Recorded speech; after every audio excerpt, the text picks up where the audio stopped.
Upon studying for this video, I broke my brain a little bit.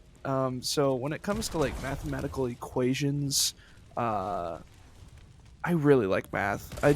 Math is so intriguing to me. Whether it's probabilities, certain calculations, permutations, combinations, whatever it may be, I'm just so intrigued by how math works. It's so complicated, but if you really understand a certain topic of math, it's honestly kind of easy to understand.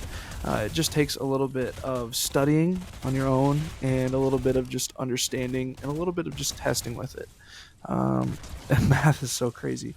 But today's video, if you saw the title, is the 52 factorial and why it's so fascinating. So um, basically, the 52 factorial is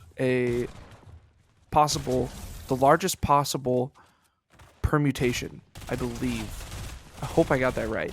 But I learned it in high school, and it is such an astronomically big number. So if you don't know what a permutation is, basically a permutation is the calculation of. So say here, this will be a better example. So say I have 14, the 14 factorial. It's a permutation. So the 14 factorial, the permutation of that expression, which is 14 times the exclamation point. And the exclamation point stands for 14 times 13 times 12, all the way down to times 1. And then it stops at times 1. And then that's the number. That's the permutation. That's the 14 factorial. The 52 factorial is so huge. I'm going to list every number. I don't have commas on this, so I can't tell how big it is. It is so big. I'm going to say the numbers, and I'm going to say the actual number in scientific notation. So here we go.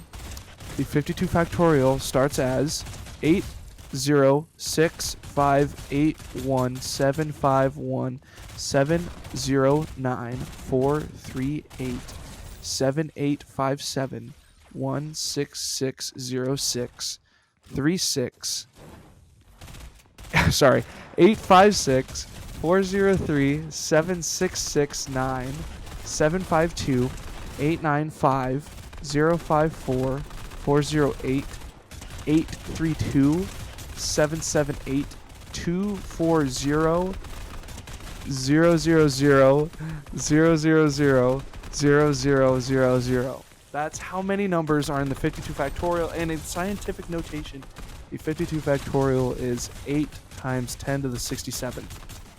That's how big it is.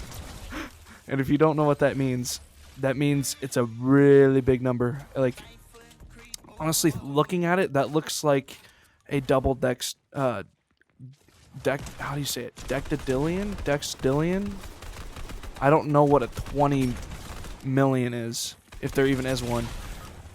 But it's probably even larger than that. So, I am going to be reading from the czep.net webpage, online webpage. You can look it up by yourself. If it'll let me, I'll put a link in the description.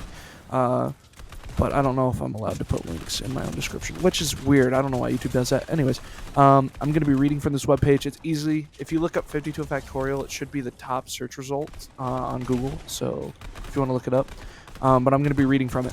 So that number that I just said before, that I read out and explained in scientific notation, that is the number that you'll see on this page. You can read the number. Hopefully I didn't get any number. I don't think I got any of the numbers wrong, but it is a huge number. It's about as big as the whole left margin of the page, which is, it's crazy. Anyways, so this number is beyond astronomically large.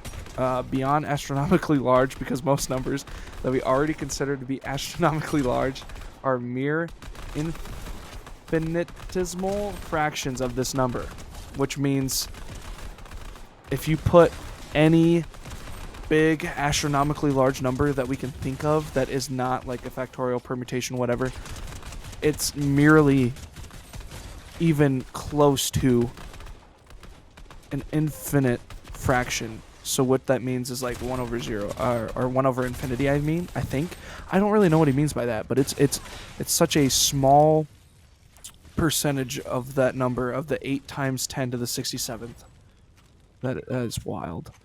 And then he goes on explaining how the human brain is so puny, not in a bad way, but like kind of like, let's try to understand this, even though like we might not ever be able to.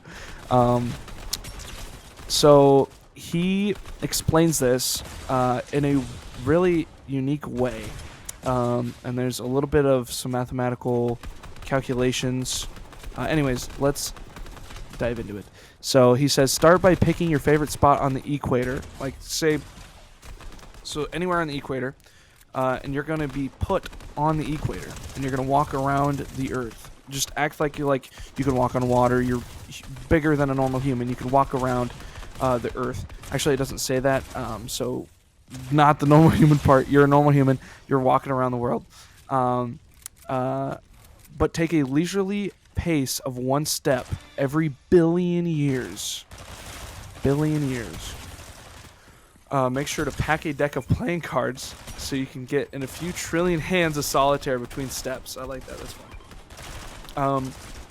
After you complete your round the world trip, remove 1 drop of water from the Pacific Ocean.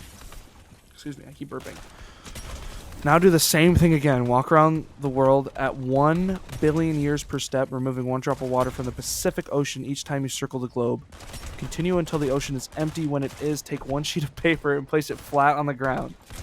Now fill the ocean back up and start the entire process all over again. A sheet of paper to the stack each time you've emptied the ocean. And just some numbers. The circumference of the equator on Earth is 40 million meters. That's a huge number in itself. That's a lot of meters. In circumference, by the way. And then he also goes on saying the Pacific Ocean contains 707 million cubic kilometers of water. That's a lot. That's a big number. And you're taking a drop out of it. Think about that. That is, try to wrap your mind out of that. I can't. And then okay, so that's the mathematical part. And then he continues on. He says, do this until the stack of paper reaches from the Earth to the sun. Take a glance at the timer. You'll see that the 3 leftmost digits haven't changed. You still have 8 times 10 to the 67th more seconds to go. And he says, take the stack of papers down and do it all over again. 1,000 times more. Unfortunately, that still won't do it. There are still 5.3 times 10 to the 67 seconds to go. That is still a huge number. That is still a huge number. That's that in itself, that situation, that certain circumstance that he just pointed out is huge. That is so much time. And I was studying this video, I was watching a Vsauce video, and he said, think about all the people that could have ever lived. Think about all the people that could have ever lived, and think of it in aspects of this factorial, of this permutation, of this thing. And just think about it in aspects of how many people have ever lived and how many people could have ever lived. That number still doesn't encompass how many people have. That's not even close. How many people have isn't even close to 52 factorial. How many people have lived isn't even close. How many people could have lived isn't even close. It's mind-boggling. It's so crazy that's even possible. And I don't know who the creator of this website is, but it goes on. Another situation, another circumstance, another thing that he points out, a different way of looking at it. He says to pass the remaining time, which is 5.3 times 10 to the 67th. He says, start shuffling your deck of cards that you packed. Every billion years, deal yourself a 5-card poker hand. Each time you get a royal flush, buy yourself a lottery ticket. Sorry, my screen. Each time you get a royal flush, buy yourself a lottery ticket. If that ticket wins the jackpot, throw a grain of sand in the Grand Canyon. Keep going, and when you fill up the Grand Canyon with sand, remove 1 ounce of rock from Mount Everest. Now empty the canyon and start all over again. When you've leveled Mount Everest, look at the timer. You still have 5.3 times 10 to the 67 seconds remaining. You barely made a dent. If you were to finally, If you were to repeat this 252, gosh darn it. If you were to repeat this 255 times, you would still be looking at 3.02 times 10 to the 64 seconds. The timer would finally reach 0 sometime during your 256th attempt. Exercise for the reader. At what point exactly would the timer reach 0? That's so wild. And it's just such a... Like, you could hear me slipping up. It's so... My brain's broken. That's all I can say. My brain is fried. My brain is broken. This is such a unique number when you think of, like, cards and a deck of cards. So there's 4 what do they say, 4 faces? Is that what it's called? I think I'm saying that right. Hopefully I'm saying that right. There's 4 different shapes, faces, whatever you want to call it. There's the heart, there's the diamond, there's the spade, and there is the club.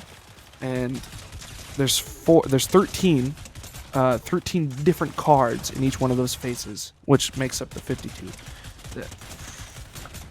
The mathematical...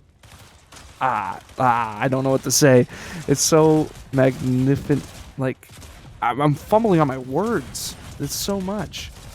Like, he also goes on, and I didn't see this until now. He said the distance from the Earth to the Sun is... Oh my god! 149, almost 150 billion kilometers. Which probably would be...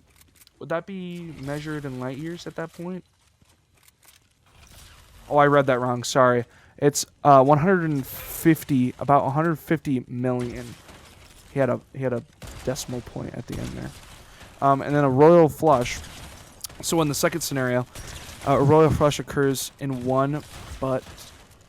Wait. Oh, sorry. A royal flush occurs in 1 out of every 649,000 hands. That's a lot. And then he also goes on to say Mount Everest weighs about 357 trillion pounds. So you take... How much do you say you take out of that? You take 1 ounce of rock. Oh, that's just... If you think about that, it's so many numbers. So many times over, and it's every billion years. Oh my gosh. That is just... That's an insane amount. That's an insane amount. Oh, that's such an insane amount of turns, of amount of times. That's a lot. That is a lot. The fact that he calculated this, that someone calculated the 52 factorial and put it in this kind of way, and it's like mathematically correct, is so insane. Sorry that I stumbled on my words during this video. It's very confusing even for me, even though I kind of know a little bit of it. It is so fascinating. I hope you found it fascinating. If you didn't, I'm sorry that you had to sit through this. If you didn't sit through this, I don't blame you. It's very confusing. If you're more interested about this, again, I talked about the Vsauce video. You can look up, I think it's called Magic Math or Math Magic on Vsauce's YouTube channel. It was posted a long time ago. It's still a very good video to watch. And then also looking up the 52 factorial on Google. You can also look at the webpage that I'm currently looking at now. Like, it's just wild. It's just wild. But that's about it for me. I hope you guys enjoyed that little bit of a video that I had for you today. So, yeah, that's it for me. I'll see you guys later.